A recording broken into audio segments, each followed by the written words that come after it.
to break standards down into substandards, which can be useful because sometimes we use a state or federal standards that are a little too big to address in a single lesson. So what we want to do is break those standards down into smaller parts that can be addressed in a single class session or assignment.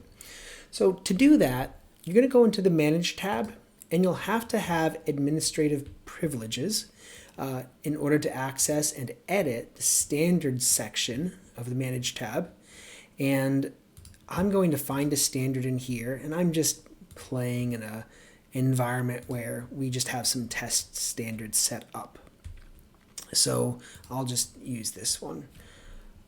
Solve real-world and mathematical problems involving area, surface area, and volume. And it breaks down into this one. Area, surface area, and volume. So maybe what we want to do is break this one standard down into just those involving surface area. So I'm going to grab just that text, and I'm going to create a division of this standard. So to do that, I'll create a new standard, and I'll call it 6.g.1 to follow the same naming convention over here, but then I'm going to add another suffix. So we'll say point A.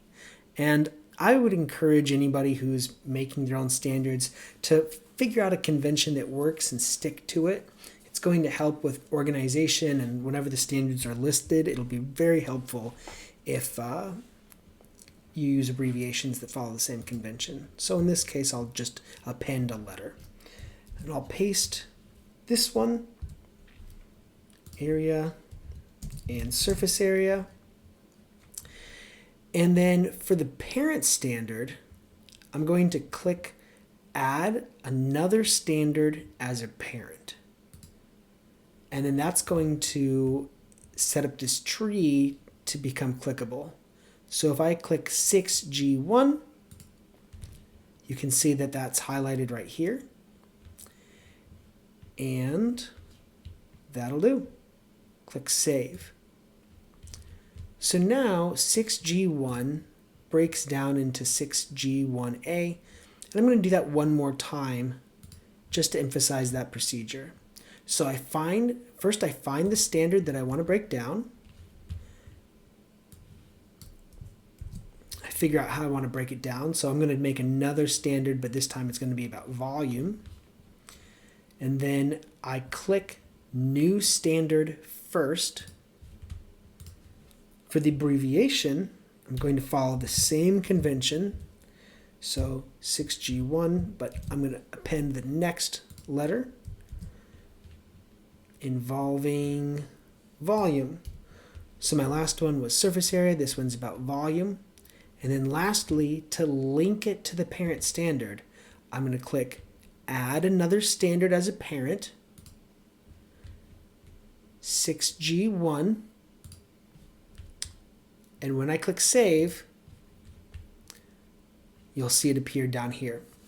Now, briefly, I want to talk about what would happen if you accidentally selected the wrong standard.